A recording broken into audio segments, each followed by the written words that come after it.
Reverendíssimo Padre Marco Antônio, digníssimo administrador paroquial desta paróquia,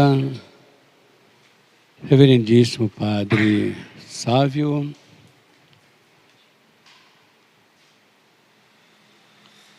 caríssimas filhas de Maria, caríssimos irmãos, nosso Senhor Jesus Cristo, com quem me alegro imensamente de eu participar logo no primeiro dia desta novena que tão me é cara e está junto aqui a todos, com todos, nessa paróquia que tem aqui um pouquinho do meu sangue e meu suor derramado, e com esse povo aqui realmente amo de coração pelo nosso passado que aqui a gente trabalhou.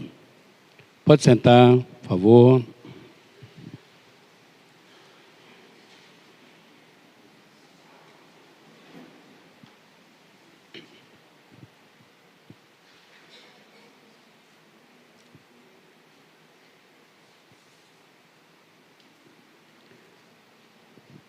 Na epístola de São Paulo Apóstolo aos Efésios, no capítulo 2, versículo 21, fala assim: é nele que todo o edifício harmonicamente disposto se levanta até formar um templo santo no Senhor. É nele que também vós outros estáis conjuntamente, pelo Espírito, na estrutura do edifício que se torna a habitação de Deus.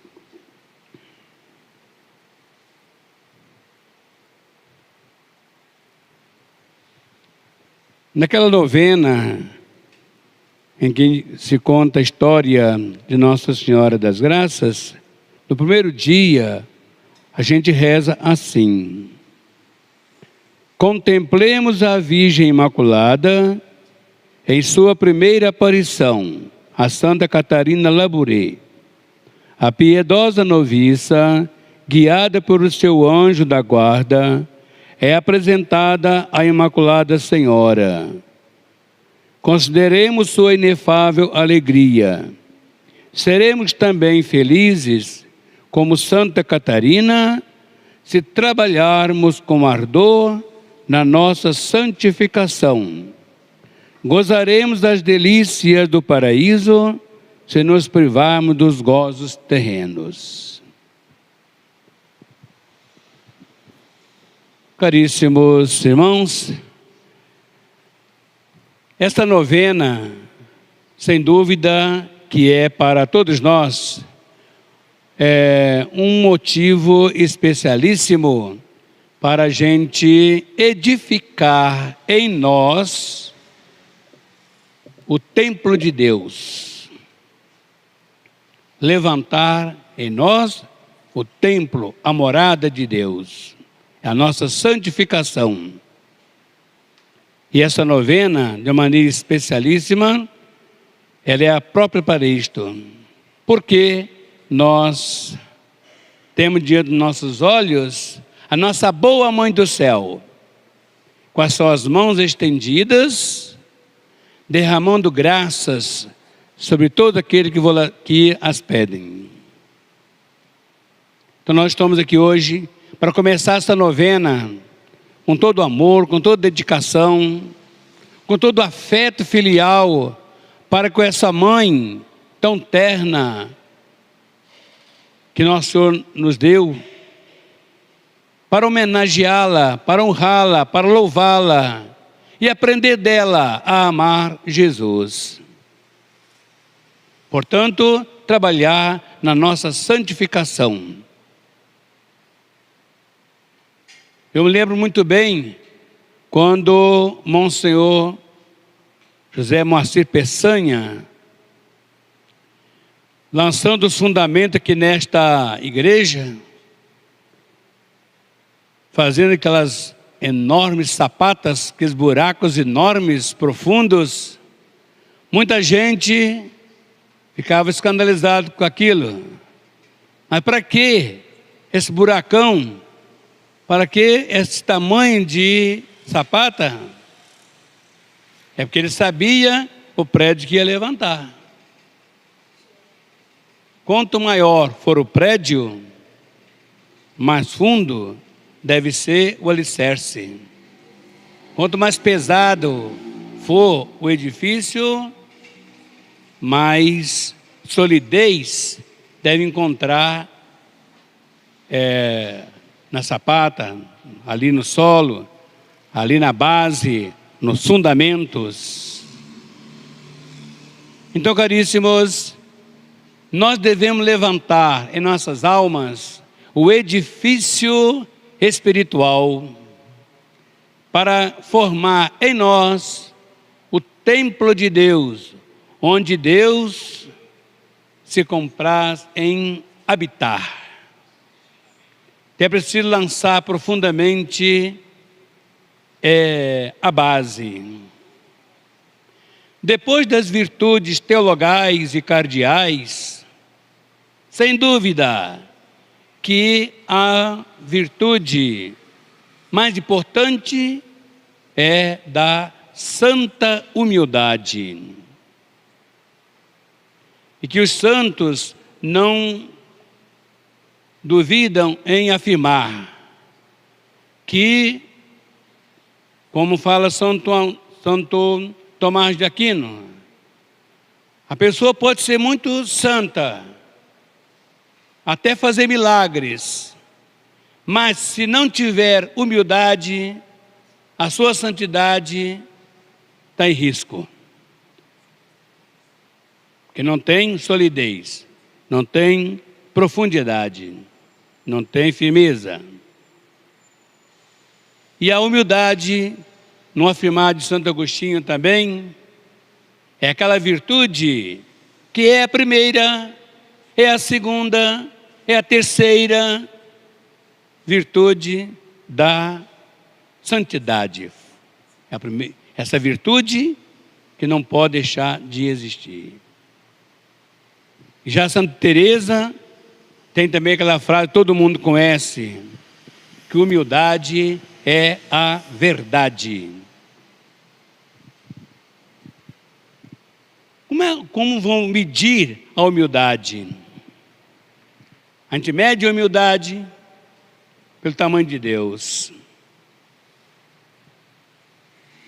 Deus é infinito.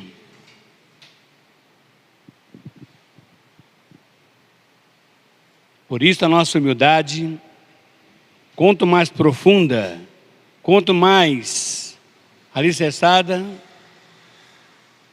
melhor. Onde é que nós vamos buscar exemplos desta virtude da humildade? É naquele que disse: aprendei de mim, que sou manso e humilde de coração. E nós rezamos constantemente: Jesus, manso e humilde de coração.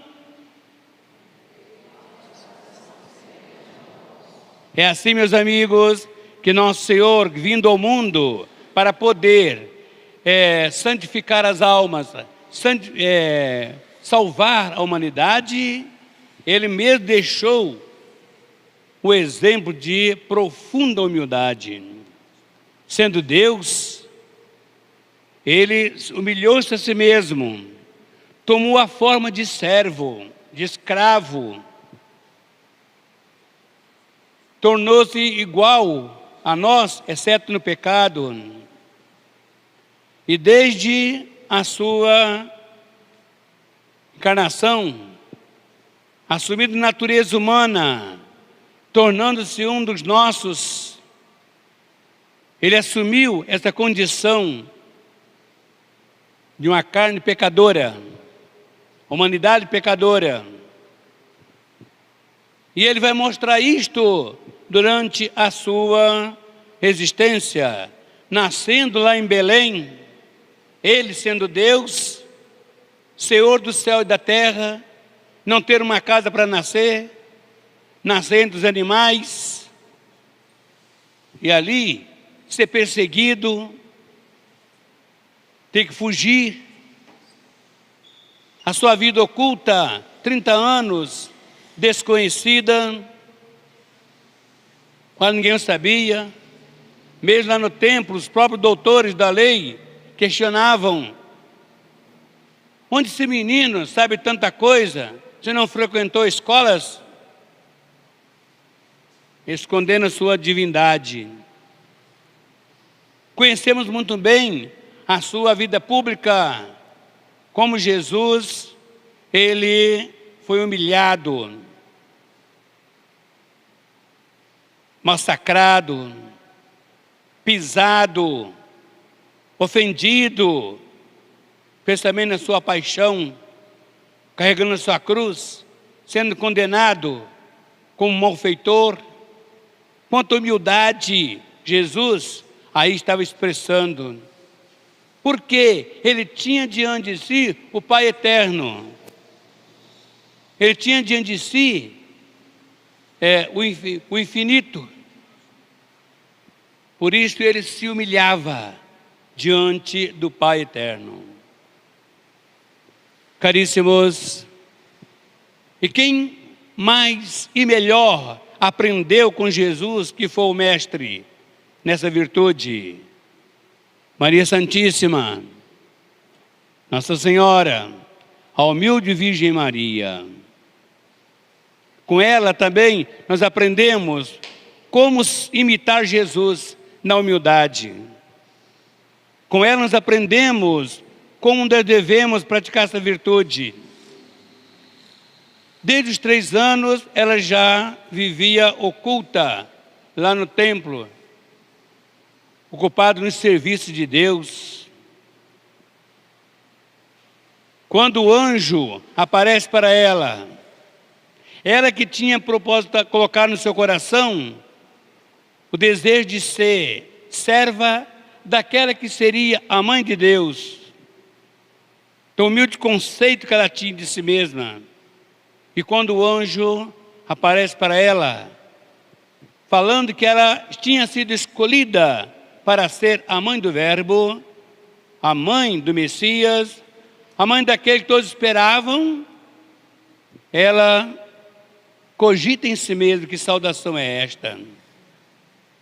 Mas reconhecendo a grandeza de Deus, a vontade de Deus, então ela expressa aquelas palavras que tantas vezes nós repetimos: eis aqui a escrava, a serva do Senhor, faça-se em mim segundo a tua palavra.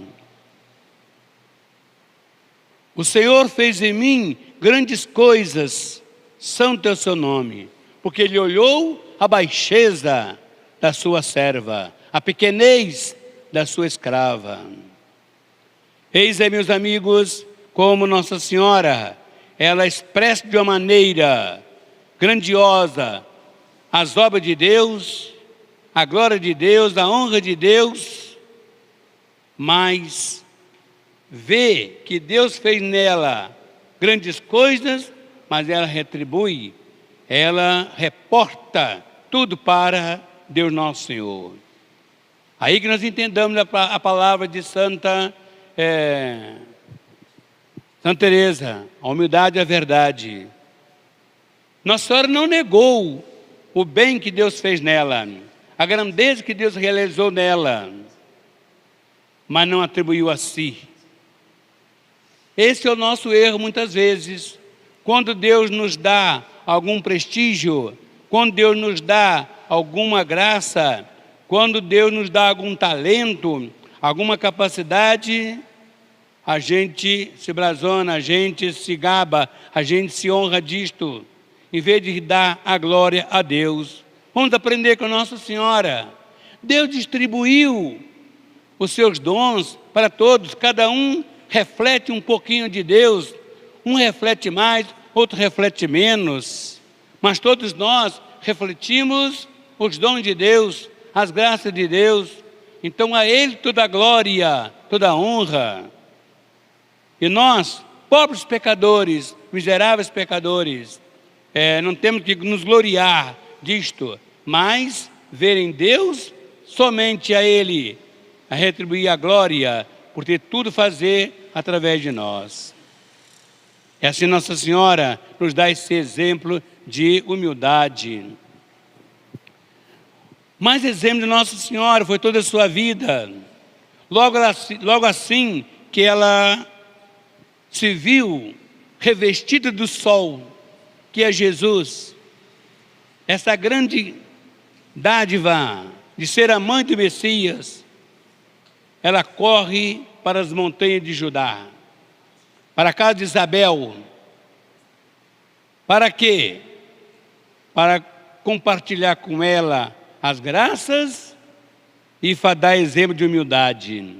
Lá passou com ela 3 meses, servindo de empregada, de doméstica, cozinhando, lavando, varrendo. E lá Nossa Senhora dá esse exemplo com Santa Isabel de empregada doméstica. Eis aí que tanta humildade. Ela, a mãe do Messias, ela, a mãe do Salvador, no entanto, ela se coloca naquela condição ali de escrava, de serva. E assim por diante, caríssimos, na vida pública de Jesus, quando Jesus estava sendo ovacionado, fazendo milagres, o Evangelho não fala que Nossa Senhora estava ali, mas quando ele pega a cruz e vai subir o Calvário, ela se apresenta. Ela não tem medo de dizer que ela é a mãe daquele condenado, a mãe daquele sentenciado. Humildade. Humildade de Nossa Senhora. E assim, essa virtude profundamente enraizada na alma de Nossa Senhora foi justamente que atraiu Deus para ela. Que Deus sabia que Ele não seria traído, Ele não ia ser desprezado, fazendo aquelas grandezas todas. Ia receber a glória que era própria dele.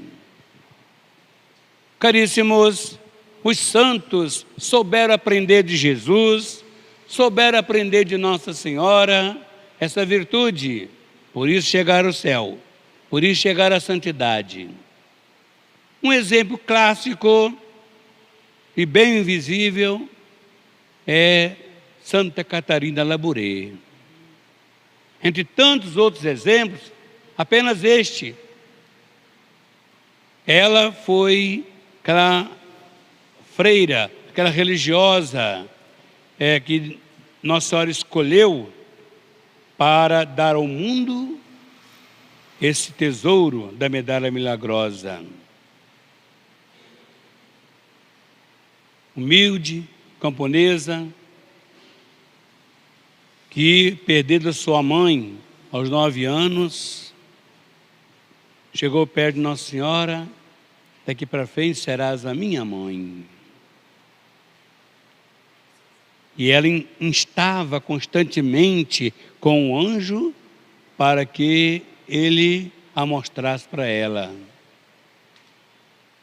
E foi a sua vida até quando, depois que entrou para o convento, naquela bendita noite, às 11 horas, quando o anjo a acorda e a leva até a capela, e ali mostra Nossa Senhora.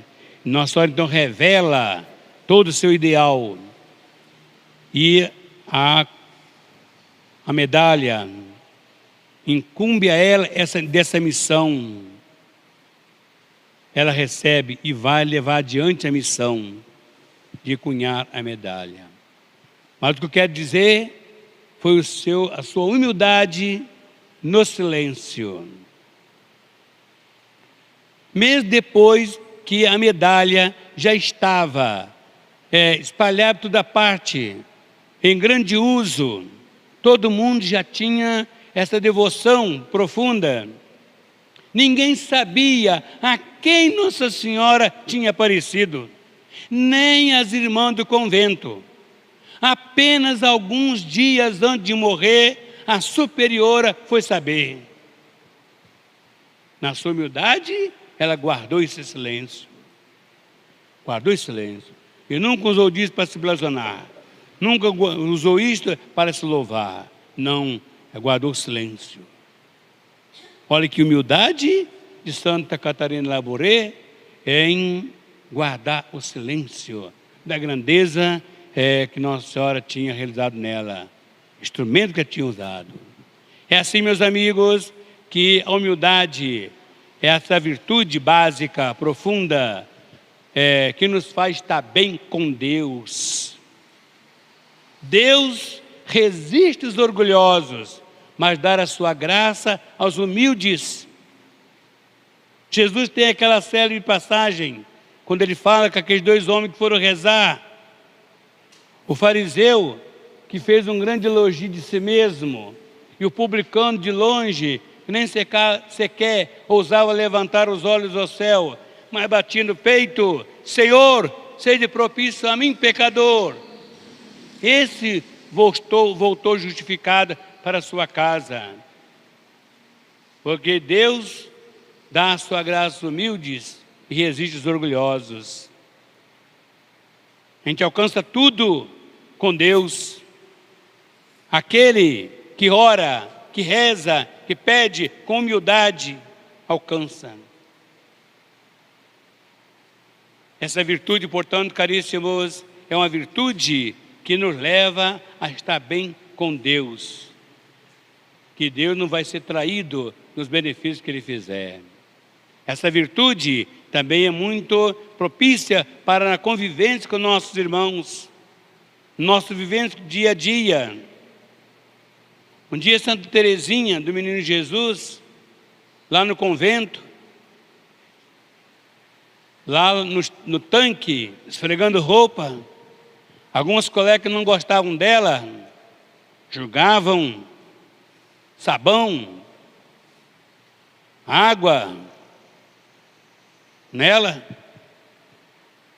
O serviço da casa, os mais difíceis, os mais enjoados, ela pegava.